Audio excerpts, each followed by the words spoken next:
I've started a new channel called Lunila Tales. Please subscribe and watch my best stories there. Link is in the description. The chandelier trembled above the great hall as the alien lord aimed a glowing plasma blade at the queen's heart, declaring in a voice that cracked the glassware, "Surrender your crown, or we repaint this palace in royal red." The room went still except for the sound of someone choking on a grape at the banquet table. That someone happened to be the queen's personal guard, Alaric, who cleared his throat, wiped his mouth with regal composure, and said, "Well, that's one way to end dinner early." The feast of fractured peace had been meant as a gesture of unity. Golden platters shimmered with delicacies from 13 worlds, and musicians floated in anti-gravity bubbles playing melodies designed to calm the heart and confuse the stomach. The Queen of Erinder, Seraphine the Radiant, sat on her crystalline throne, elegant and calm, her eyes reflecting both the candlelight and the calm determination of a ruler who dealt with worse than dinner with aliens. But even she hadn't expected the Orion lords to draw weapons during dessert. Lord Vezaar, leader of the Orion delegation, was enormous, scaled, six-eyed, and allergic to subtlety. He towered over the queen's table, his tail coiled like a whip, his expression a blend of arrogance and indigestion. "Your planet is resource-rich and strategically placed," he announced. "Join our empire peacefully or be converted into dust and legend." His lieutenants clicked their mandibles in what passed for applause. The courtiers gasped, some fainted artistically. The ministers scrambled to hide under the table, pretending to look for dropped spoons. Only one man in the hall remained oddly still, Alaric, the queen's first guard, a tall figure dressed in simple silver armor, his face unreadable, his gloved right hand resting on his sword hilt. The queen rose slowly, her golden gown catching the light like liquid dawn. "My lord," she said with polite serenity, "this is a feast of peace, not an auction for my throne." Her voice was steady, but there was something cold beneath it, a warning few noticed. Lord Vezaar leaned forward until his scales brushed the royal dais. "Then peace dies with your defiance." That was when Alaric finally stood up. He didn't draw his sword. He didn't shout. He just sighed as if deeply inconvenienced and said, "Your Majesty, may I?" The queen frowned. "May you what?" He looked at her with faint amusement. "Remove my glove." There was an audible ripple through the hall. Some of the older ministers exchanged terrified glances. The alien lords, however, laughed, deep, mocking sounds that echoed through their respirators. Lord Vezaar sneered. "Is this a joke, human? Will you slap me with your fabric?" Alaric tilted his head, his tone almost apologetic. "You don't want that." The laughter grew. One of the aliens pounded a clawed hand on the table, sending silverware flying. "Enough of this farce!" Lord Vezaar roared. "Take her!" The queen's guards reached for their weapons, but before they could move, Alaric's voice cut through the chaos. "Don't!" He lifted his gloved hand slowly, fingers curling into a fist. The chandeliers above dimmed. The music spheres shattered. Every alien froze mid-step as though the air itself had solidified around them. The plasma blades flickered and died. Lord Vezaar staggered backward, his 6 eyes dilating in terror. "You," he hissed, trembling, "you can't be." Alaric lowered his hand, expression calm, almost bored. "You should finish that sentence carefully." The air cracked like thunder, and the aliens' weapons disintegrated into dust. Their armor flickered with energy surges before collapsing in silence. For a long heartbeat, no one spoke. Even the queen stared, stunned. Alaric straightened his posture and turned to her with mild politeness. "Permission to escort these guests to their ship, Your Majesty?" The queen blinked, still gripping the armrest of her throne. "What did you just do?" He offered a faint, mischievous smile. "A parlor trick. Very old family recipe." Lord Vezaar, gasping, managed to stand, his eyes burning with recognition and fear. "You're not supposed to exist," he rasped. "The Unbound One was destroyed millennia ago." Alaric sighed again, as if being accused of mythological crimes was merely a paperwork issue. You really shouldn't bring up old history during diplomatic dinners. The Queen stepped forward, her curiosity overcoming her shock. Alaric, what is he talking about? Nothing worth spoiling dessert over, Your Majesty, he replied, then looked at the trembling alien lord. Leave now, and you may keep your atoms in the same order you arrived in. The Orion lords did not need a second warning. They scrambled out of the hall, tripping over their own tails and armor. Within moments, their ships roared to life outside the palace, streaking across the night sky until only the sound of distant thunder remained. When silence returned, the courtiers cautiously emerged from under the tables, clutching wine glasses as if they were shields. The Queen turned to Alaric, her expression a storm of confusion and wonder. You've served me for 5 years, and never once have you had to vaporize anyone during dessert? He interrupted with a faint grin. I try to keep things peaceful. Explain yourself, she demanded, but there was no anger in her tone, only disbelief. Alaric met her gaze steadily. Your Majesty, I serve to protect you. That's all you need to know. That's not an answer. It's the safest one you'll get tonight. He turned toward the shattered chandeliers and the smoking banquet table. Might I suggest replacing the caterer before the next peace feast? Their desserts provoke intergalactic incidents. A few nervous laughs rippled through the hall, breaking the tension. The Queen stared after him as he bowed and left the chamber, his gloved hand gleaming faintly under the broken light. Outside, the alien fleet retreated beyond Arinder's orbit, leaving trails of fire in the sky. But Lord Vezear's last words lingered in the Queen's mind like a curse. The Unbound One, a legend whispered by scholars and priests, a being that could bend the universe with a touch. As the Queen stood alone amid the ruins of her feast, she whispered to herself, What are you, Alaric? Down in the courtyard, the guard in question stopped at the palace gates, staring up at the stars. He flexed his gloved fingers, as if feeling something stir beneath the fabric. The air shimmered faintly around his hand before settling. He exhaled and murmured, half to himself, half to the cosmos, Let's hope they don't make me take off the other glove. The palace was quieter than it had ever been, as if the walls themselves held their breath.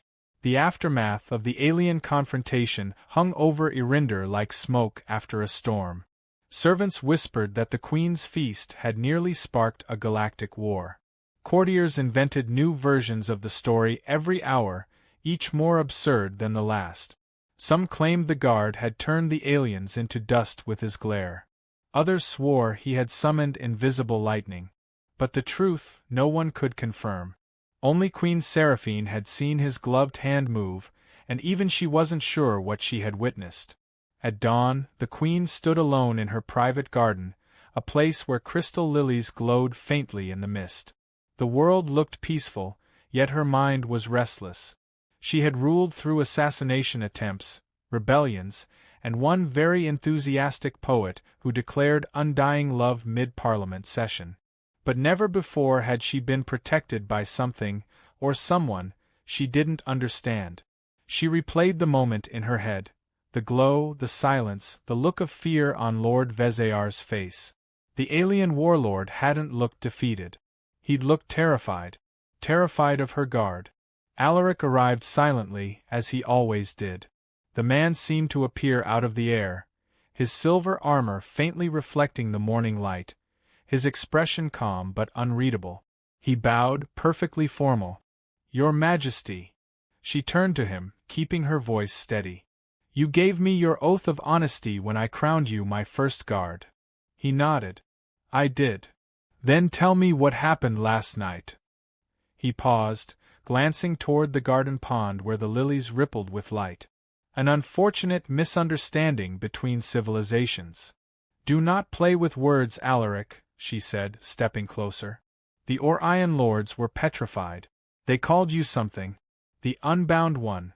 For a heartbeat, something flickered behind his calm expression. A shadow, almost regret. People say many things when afraid.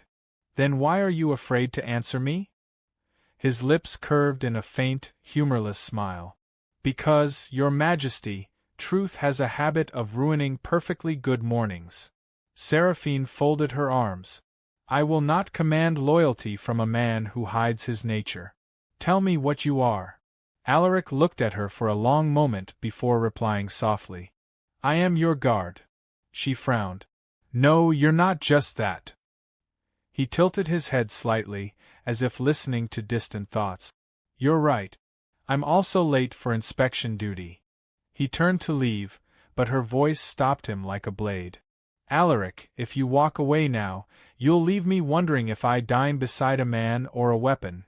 That made him hesitate. His shoulders tensed before he finally spoke, his tone lower. "If it comforts you, your Majesty, I wonder the same thing." And with that, he disappeared into the shadowed hallways, leaving the Queen with 1,000 questions and no answers. Later that morning, the royal advisor, Lord Hendren, entered the Queen's study, holding a bundle of dusty scrolls. He was a man of endless paranoia and even more impressive eyebrows. "Your Majesty," he whispered, glancing toward the door as if the air might eavesdrop, "the archives confirm a legend matching the creature our guests mentioned." "Creature?" she echoed. "Yes, the unbound one.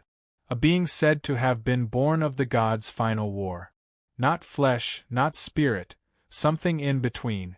It could shape reality, turn thought into matter, undo existence with a touch. The gods feared it so much they bound its power in flesh and sent it wandering the universe under a curse of memory." The Queen frowned. "A myth. No one could survive such power." "Indeed, Majesty. But if the legends hold even a whisper of truth, and if our loyal Alaric bears any connection to it," he hesitated, lowering his voice further, "then we are harboring the most dangerous being in creation." The Queen's eyes drifted to the window where the first rays of sun struck the palace courtyard. "Dangerous to whom, Lord Hendren? The aliens who threatened to destroy us, or to me?"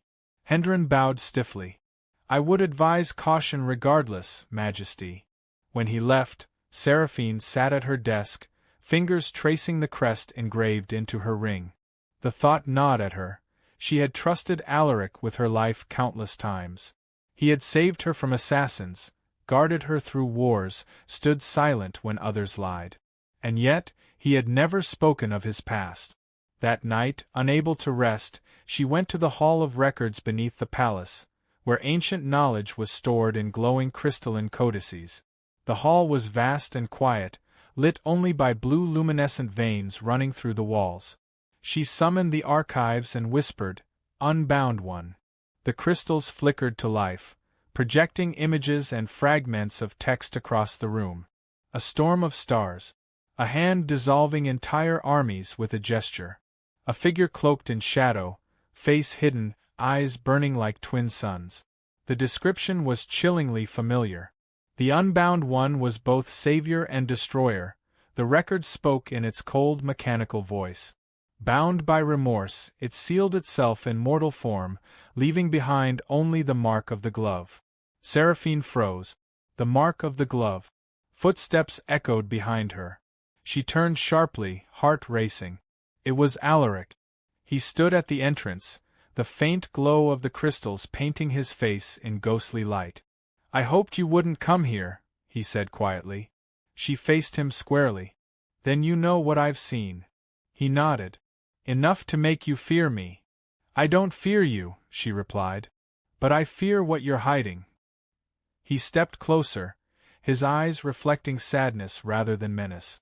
"Your Majesty, if I told you the truth, you'd see me not as your guard, but as the end of everything you protect." "Then let me decide that." For a long moment neither spoke. The air between them shimmered faintly, as if the universe leaned in to listen. Then Alaric lifted his gloved hand, palm outward. The air rippled. Tiny motes of light swirled around his fingers, bending space itself before vanishing. "That is why I wear this," he said softly. "Without it, I unmake what I touch. I am not meant to exist, yet here I am." The Queen's breath caught. "Why protect me then? Why serve?" he smiled faintly. Because you're the first ruler I've met who values mercy over power. I suppose even a monster craves to serve something good before the end. Silence filled the hall, heavy and fragile. Then, without warning, the floor shook violently. Dust rained from the ceiling. From far above, the palace alarms blared. Alaric's head snapped upward. They're back. Seraphine's eyes widened. The Orion Lords? He nodded grimly. They've realized what I am. And they won't stop until they bury your kingdom in the ashes of their fear. The queen straightened, her voice resolute. Then they'll find Arinder still standing when their ashes settle. Alaric looked at her, his expression unreadable. Then, slowly, he bowed. You truly are remarkable, Your Majesty. And for the first time, she saw something almost human in his eyes. Not power, not divinity, but a quiet sorrow that no eternity could erase. As the alarms wailed through the palace and the sky outside burned red, the queen understood one thing with chilling clarity. The man who had saved her might also be the one who could destroy the universe if he ever lost control. Alaric turned toward the trembling ceiling, flexing his gloved hand once before whispering, "Then let's make sure that doesn't happen tonight." The night sky above Arinder was no longer black. It pulsed red and silver as alien dreadnoughts descended through the clouds, their engines howling like demons. The Orion fleet had returned, larger, louder, and vengeful. The palace trembled with every sonic boom, windows rattling, towers shaking. The people of the city gathered in the streets, staring upward in horror. The queen watched from her balcony, her heart pounding not from fear but from the weight of choices that could decide the fate of her world. She turned to Alaric, who stood beside her, perfectly calm, as though an invading armada were merely an inconvenient rainstorm. "Tell me they aren't here for you," she said. "I could tell you that," Alaric replied, his tone dry. "But I'd be lying, and you'd know." She glared at him, the glow of the alien ships painting her face in shades of crimson. "What do they want?" "Me," he said simply. "And whatever part of reality I'm attached to." A voice boomed across the sky, projected from the lead ship. "Queen Seraphine of Arinder. Deliver the being known as Alaric to us, or your city burns. You have 1 hour." The voice belonged to Lord Vezir. The sound of it made even the stars seem to retreat. The queen straightened her crown and faced Alaric. "If I hand you over, they leave?" He looked at her sharply. "If you hand me over, they'll dismantle your planet piece by piece to make sure I'm not hiding inside it." The queen exhaled, steadying herself. "Then they get nothing." He studied her face for a long moment, his expression unreadable. "You're defying an empire to protect a myth, Your Majesty." "I'm protecting my guard," she said. "The rest is just politics." Alaric's mouth curved into a faint, reluctant smile. "Then may the gods forgive us both." In the palace war chamber, the ministers were in chaos. Maps projected across the room flickered as the alien fleet's movements grew closer.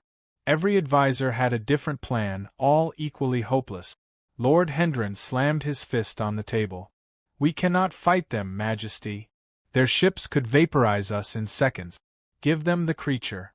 Save Arinder." Seraphine's eyes flashed. "He is not a creature. He is a man. A man who can bend the air and silence armies," Hendren hissed. "Do not mistake loyalty for wisdom." Alaric leaned against the wall, arms crossed, watching the argument unfold. "If I may," he said, "this discussion would be easier if I weren't in the room." "Indeed," Hendren snapped. "Then leave and surrender yourself before your existence kills us all." Alaric met his gaze coolly. "You first." "Enough," the queen commanded. The room fell silent. She stepped forward, placing her hands on the table. "We will negotiate, not surrender." "Majesty," Hendren began, but she cut him off with a glare. "Prepare the palace shields. And someone fetch the diplomatic channel. If the Orion Lords want to talk, they'll talk to me directly." Moments later, the air shimmered, and Lord Vezayar's monstrous face appeared as a holographic projection above the table. His 6 eyes blazed with fury. Queen Seraphine, you protect a being that should not exist. Hand him over. Lord Vezar, she said evenly, I am willing to discuss terms. Terms. He bared rows of serrated teeth. There are no terms. There is only survival. You have what belongs to us. Alaric spoke up before she could answer. Belongs? I don't recall signing any contracts. Vezayar's gaze snapped to him. You think this is a jest, unbound one? You destroyed half our empire when you broke your chains. The void still remembers your touch. Alaric's eyes narrowed. And yet here you are, still talking. I must have missed a few planets. The alien roared in rage. The hologram flared and vanished. The Queen looked at Alaric sharply. That was not helpful. I'm not known for diplomacy, he admitted. The palace shook again. Outside, the alien fleet began firing warning blasts into the upper atmosphere. The air burned. The shields flickered under the pressure. The Queen turned to Alaric, her voice low and urgent. Is there any way you can stop them without destroying everything? He hesitated. Maybe. But it involves removing more of this glove. She stared at him. How much more? 1 finger, he said, holding up his hand. It'll hurt. Them, mostly. She didn't like the sound of that, but she nodded. Do it. He stepped out onto the balcony again. The city spread below like a sea of trembling light. The alien fleet loomed above, colossal and merciless. Alaric flexed his gloved hand, then slowly peeled back the fabric covering his index finger. The air shimmered. Space itself seemed to warp. The sound that followed wasn't sound at all. It was as if the universe inhaled sharply. From the sky came a ripple of white light. The lead battleship flickered, twisted, and then, with eerie silence, vanished. Not exploded. Not burned. Simply ceased to exist. The rest of the fleet went into panic, ships veering off course, alarms flashing in alien tongues. The people below gasped. The Queen gripped the balcony rail, awestruck and horrified. Alaric, she whispered. What did you do? He flexed his hand again, wincing. Deleted the problem. Temporarily. The Queen turned to him. They'll be back. You know they will. I know, he said. And they'll bring bigger problems with them. That night, the palace was in an uneasy calm. The citizens celebrated, believing the threat was gone, but the Queen knew better. She found Alaric in the courtyard, staring up at the stars again. The glove now had a faint tear where his finger had been exposed. Does it hurt? She asked quietly. He smiled faintly. Only when I remember why I'm wearing it. Then remember something else, she said. Remember that you are not alone in this. He looked at her, something flickering in his eyes. Gratitude, maybe, or warning. Your Majesty, if they come again, don't protect me. Use me. She frowned. Use you. I'm a weapon pretending to be a man, he said softly. And you are a ruler trying to be merciful. One of us will have to break character soon. Before she could answer, the horizon flashed red again. The alien ships were regrouping, forming new formations in the sky. The Queen's heart sank. Alaric drew his sword, its blade glowing faintly in the alien light. They learn quickly, he murmured. But so do I. The Queen stepped beside him, her gown catching the wind, her chin held high. Then let them come. Irinder doesn't kneel twice. As the next wave of ships descended, thunder shook the earth. The guard and the Queen stood side by side on the balcony, watching the storm of light fall toward them. For the first time, Alaric removed his second glove and whispered to himself, I did promise I'd protect her. The sky turned white, the air trembled, and the war for Irinder began. The first explosion shattered the horizon like a crack through glass. From the balcony, Queen Seraphine watched the sky burn as the alien fleet descended again, brighter and more furious than before. The capital's energy shields flared blue against the assault, holding for now, but each impact echoed like thunder in her chest. Soldiers ran through the courtyards, sirens screamed, and the ground trembled beneath the weight of the war she had refused to surrender to. Alaric stood beside her, no longer wearing either glove. His bare hands shimmered faintly, a quiet glow beneath his skin like the heartbeat of a star. He did not look human anymore, though something in his eyes still was. The Queen turned to him.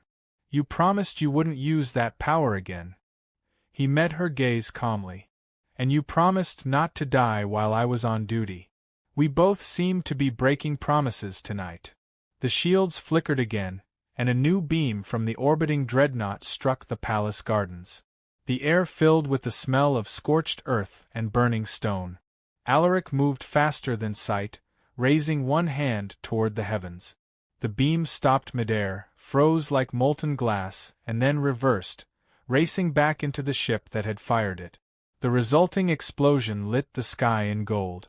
The people below erupted in cheers, but the Queen could see the strain in his face. She touched his arm, feeling the heat beneath his skin. "You're burning yourself," she whispered. He gave a small, tired smile. "That's what light does, Majesty." The next hour was chaos and fury. The alien fleet rained fire, but every strike that came near the city bent away, diverted as if space itself refused to harm it. Alaric moved through the palace like a storm contained by flesh. Soldiers followed his gestures, shouting orders as defenses rose and weapons fired. Yet for all the power he unleashed, Seraphine saw something strange. He never killed more than he had to. He disabled ships, disarmed soldiers, disrupted attacks, but spared lives wherever possible. It was power, yes, but restrained power wrapped in guilt. When the bombardment ceased, the Queen summoned her council to the throne room, now half shattered and smoking. The ministers looked shaken, faces pale in the light of fires burning outside. Lord Hendren limped in, covered in dust. "Majesty, our outer defenses are gone. Half the fleet destroyed, half retreating. We cannot last another night." Seraphine turned to Alaric, who stood silently near the dais. "Can you end this?" He hesitated. "Yes." "Then why haven't you?" "Because ending it means unmaking them." The silence that followed was heavy. Even Hendren said nothing. The Queen's expression softened. "You mean killing them all?" Alaric's voice was quiet but steady. "Not killing. Erasing. As if they never were. I've done it before, Your Majesty. And the universe still hasn't forgiven me for it." She stepped closer, studying him. "You were this unbound one they fear." He nodded slowly. "Once. Long before your world had names for its stars. I was created to fix what the gods broke, to erase wars before they consumed creation. But I went too far. I ended whole civilizations. I was tired of seeing mortals destroy themselves, so I destroyed them first. And when I realized what I had become, I begged to forget. I sealed myself inside this body and locked away my touch." Seraphine listened in silence, the weight of his confession pressing into the air. "And the gloves? They keep me human enough to care," he said. "Without them, every breath feels like a blade through the fabric of existence. Every thought could end something if I'm not careful." She walked to the broken window, staring out at the burning skyline. "And yet you still choose to serve me." He smiled faintly. "Serving you is easier than forgiving myself." Suddenly the floor shook again. The palace trembled as a new explosion tore through the city's outskirts. Alaric's eyes flared with light. "They've landed ground troops," he said, his tone turning cold. "They want you alive." "Then they'll have to take me through you," she said, her voice firm. A section of the wall crumbled, and through the dust stepped a group of alien soldiers, their armor reflecting the fire outside. They raised their weapons. Alaric moved before they could aim. He reached out with his bare hand, and the weapons dissolved into harmless vapor. The soldiers froze in terror, dropping to their knees. "Go home," he said quietly, and with a wave, they vanished, teleported back to their ships. The Queen stared, awed and horrified. "You could have ended this in an instant." He turned to her, eyes dimming. and lose the last piece of myself that isn't a monster. A sudden boom interrupted them. The ceiling cracked, and the queen barely had time to react before Alaric pulled her aside. A massive beam of energy ripped through the hall, melting stone. He shielded her with his body, his back glowing from the blast. When the smoke cleared, she saw the damage it had done. His armor was gone, his back scorched, light leaking from the wounds instead of blood. "Alaric," she gasped. "You're hurt." He shook his head. "Just unraveling a bit. It happens. Rest," she pleaded. "You can't keep doing this." He looked at her with weary affection. "You'd be surprised what eternity trains into you." The queen stepped closer, ignoring the heat radiating from him. "There must be another way. Some way to end this without losing yourself." He hesitated, then motioned toward a sealed door at the far end of the hall. "There is something beneath the castle. A failsafe. The gods built it for me when they created me, a chamber that binds the unbound one. I locked it centuries ago. I never thought I'd need it again." Her heart tightened. "And if you enter it? I'll sleep. Forever if necessary. My power sealed with me. But it requires a living key." He met her gaze. "You?" She stared at him in disbelief. "Me? The crown you wear, the bloodline you carry, it's no accident. The first queen of Arinder was the last priestess of the gods. Her descendants were meant to bind me if I ever awoke." Seraphine's throat tightened. "So you've known this all along?" He nodded. "Yes. And I've hoped you'd never have to find out." Outside, the sky turned darker, the fleet regrouping for one final strike. Alaric's power flared again, but he staggered, light flickering like a dying star. The queen caught him before he fell. "You can't fight them alone," she said. "I don't intend to," he murmured. "You'll help me bind the unbound one before he destroys what's left." Tears stung her eyes, though she refused to let them fall. "You're not a weapon, Alaric. You're a man who's trying to be better." He smiled faintly, his voice soft and sad. "Then let me be that man one last time." As they made their way down into the depths of the palace, the roar of war faded above them. The queen's heart ached with every step, knowing that the peace of her world might cost the life of the only man who had ever truly understood her. And yet, deep in the silence beneath the castle, where the ancient gods had left their secrets, something waited, a pulsing light in the dark, humming with the power to end the war or the world in a single heartbeat. The chamber beneath the palace was older than memory, a cathedral of stone and light carved by hands that had not been human. The walls shimmered faintly with symbols that shifted and glowed as if alive. The air hummed, not with sound, but with the pulse of a heartbeat that did not belong to either of them. Alaric walked ahead, his bare hands glowing dimly, their light matching the rhythm of the chamber. The queen followed in silence, her gown brushing over ancient runes that whispered as she passed. The deeper they went, the heavier the air became, pressing on her chest until breathing felt like effort. The ground trembled again, distant explosions echoing from the world above. The war was still raging, and time was running out. "This place," Seraphine said softly, "feels alive." "It is," Alaric replied. "The gods made it from the heart of a dying star. They called it the Warden Chamber. It listens, it judges, and it remembers." The queen's eyes lingered on the pulsing light ahead, where a circular platform floated above a chasm of endless dark.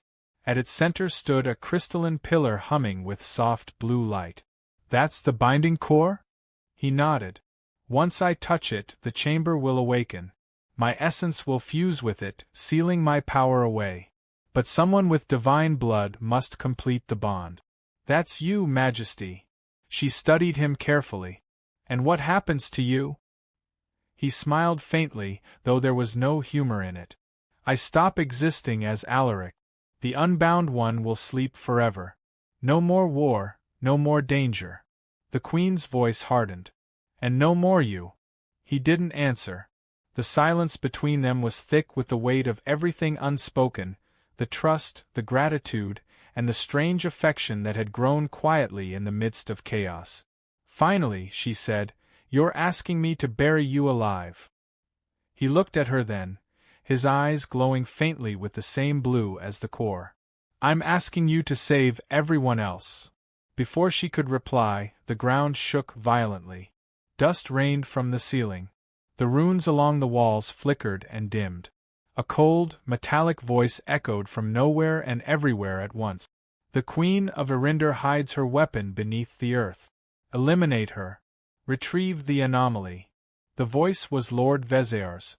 Somehow, the aliens had located the chamber. The Queen turned toward the tunnel they'd come through, hearing the growing sound of metal boots and the low hum of alien engines. Alaric's eyes narrowed. "They're coming through the lower levels. They must have scanned my energy." She reached for the sword at her waist.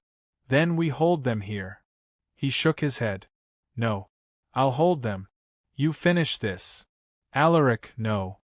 He smiled, calm even as the air vibrated with the march of enemy soldiers. "Your people need their queen. The universe doesn't need its mistake." Before she could protest, the tunnel erupted in blinding light as a squad of alien enforcers charged through, firing plasma bolts that melted stone. Alaric stepped forward, raising his hand. The first wave of energy met his palm and vanished. He moved with terrifying grace, each gesture rewriting the air itself. One moment the aliens were there, the next they were gone, erased as if they had never existed. But every time he used his power, the light from his body dimmed a little more. The Queen could see him unraveling, strands of energy leaking from his skin. "Stop," she cried. "You'll destroy yourself." He didn't look back. "It's already begun." Another explosion shook the chamber, and a massive figure emerged from the smoke. Lord Vezear himself, armor cracked but eyes blazing with fury. "You cannot hide from me, unmade god," he roared. "You killed my empire once. Now I will end your second life." Alaric turned to face him, his expression calm, almost pitying. "You really should have stayed gone." The two clashed with a force that split the air. Vezear struck with weapons forged from energy, each swing leaving trails of molten light. Alaric met him bare-handed, redirecting the blows, twisting reality around each strike. The Queen could barely see through the light, the heat, the sound of collapsing stone. When she finally did, she saw Alaric drive his glowing fist into the alien's chest. Vezear screamed as his armor shattered, his body imploding in on itself before dissolving into dust. The echo of his death faded, leaving only silence and the smell of ozone. Alaric staggered, breathing hard. His skin shimmered, threatening to come apart entirely. The Queen rushed to him, catching him as he fell to one knee. "It's done," she whispered. "You've won." He shook his head weakly. "No. It's never done. My power, it's unraveling. If I don't seal it now, it will consume everything, starting with this planet." Tears filled her eyes, blurring the glow of the chamber. "There must be another way." He smiled faintly. "There's always another way. It just costs more." He stood slowly, unsteady but determined, and walked toward the core. The Queen followed, her hand trembling. The moment his palm touched the crystal, the entire chamber came alive. Light flared from every rune, racing through the walls like veins igniting with fire. The air grew thick with energy. Alaric's voice echoed softly. "When I say the word, you must place your hand on the core and speak my name. That will finish it." She shook her head violently. "No, I can't. I won't lose you." He looked at her, eyes glowing like dying stars. "You already lost me once, remember? The moment I put on that glove, I stopped being human. Let me do one human thing before I go." The sound of collapsing tunnels drew closer. The remaining alien ships were firing from orbit again, shaking the entire Foundation. The Queen's resolve wavered as she saw him begin to fade, his body flickering like candlelight. She reached out, grabbing his hand, and for an instant she saw it all: the endless wars, the stars he had destroyed, the loneliness of immortality. and beneath it all, a quiet longing for peace. "Alaric," she whispered, tears falling freely now. "I forgive you." He smiled softly. "Then maybe the universe will too." Light exploded from the core, swallowing them both in radiant. The chamber roared with power. Alaric's voice echoed through the storm of light. "Now, Majesty. Speak it." Her throat tightened, her heart breaking as she placed her hand beside his. "Alaric of Irinder," she said, her voice shaking. "I bind you to peace." The world convulsed with light. The last thing she saw was his smile, gentle, free, and unbearably sad, before the brilliance consumed everything. When the light faded, the chamber was still. The core glowed softly, sealed, its surface smooth and silent. The queen stood alone before it, her crown cracked, her gown torn, her heart hollow. Above, the sounds of war had ceased. The alien fleet was gone. The sky was quiet again. She looked at the core one last time, whispering into the silence, "Good night, my guard." And somewhere deep within the crystal, a faint voice answered, barely audible but full of warmth. "Always, Your Majesty." The dawn after the storm was quiet. The skies above Irinder were no longer red with fire but washed in pale gold, the kind that came after too many nights of fear. The capital lay in ruins but still stood, scarred yet unbroken. Smoke curled from the shattered towers, and the once grand palace now leaned like a wounded soldier refusing to kneel.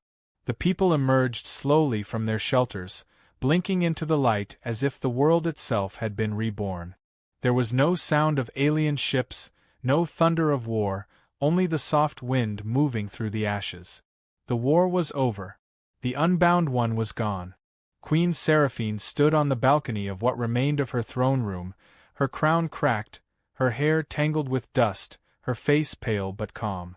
The ministers and guards watched her from a distance, whispering like ghosts among the rubble. They called her a savior now, though she felt nothing like one. In her chest was only the echo of his voice, the one she had sealed beneath the earth with her own hand. She had bound him to peace, but the price was silence. Lord Hendren approached carefully, limping from a wound he'd earned defending the gates. "Majesty," he said quietly, bowing his head, "the Orion fleet has vanished completely. Our scouts say even their wreckage is gone. It's as if they never existed." Seraphine nodded slowly. "He promised to end it," she murmured. Hendren hesitated, then added, "The people want to know what happened. They're building altars to a being they call the Light Guard. Some believe he was a god. Others think he was a curse." The queen's gaze drifted toward the horizon. "He was neither. He was a man who carried too much light." Hendren lowered his head. "What shall we tell them?" "Tell them," she said softly, "that Irinder survived because one man refused to stop protecting it, even when the cost was everything." The advisor bowed and withdrew, leaving her alone again. The quiet pressed in around her. The palace without his presence felt hollow. Every corner of the hall echoed with memory, the sarcastic remarks during long councils, the quiet laughter when she was too tired to smile, the way he had stood just behind her throne, silent but always there. She had never realized how much comfort came from his stillness until it was gone. That evening, she descended alone into the chamber beneath the palace. The path was half collapsed, and the air smelled of scorched stone.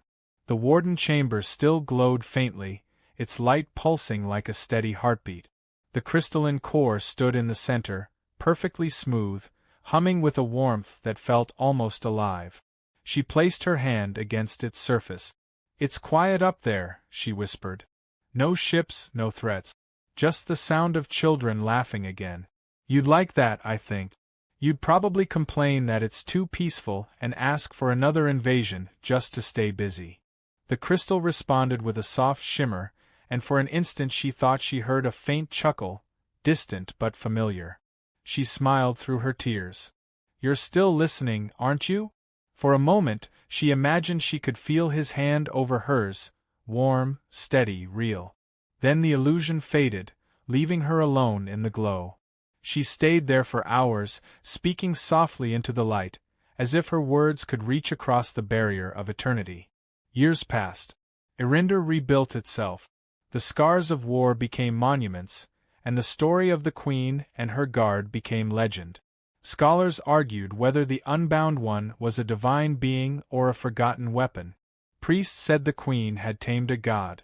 The people, simpler and kinder in their beliefs, told their children that love was what saved the world. Seraphine ruled wisely, though her smile never fully returned. Every year on the anniversary of the battle, she visited the chamber beneath the castle. No one followed her, and she spoke to no one afterward. Her court thought it was ritual. The truth was simpler. She missed him. One spring morning, many years later, a little girl appeared at the palace gates.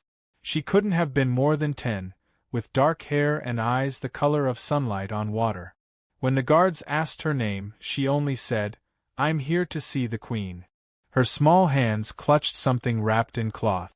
The queen, older now, with silver in her hair and lines around her eyes, received the girl in the garden. There was something strange about her presence, a calmness too deep for a child. Seraphine smiled gently. "Who are you, little one?" The girl unwrapped the cloth and held out what was inside. It was a single black glove, worn but intact, faintly glowing along the seams. "My mother told me to bring this to you," the girl said softly. "She said you'd know who it belongs to." Seraphine's breath caught in her throat. She reached out with trembling hands, taking the glove. It felt warm, pulsing faintly, as though holding a heartbeat within it. "Your mother," she whispered. "Who was she?" The girl smiled. "She said her name doesn't matter. Only that he kept his promise." The queen felt tears rise unbidden.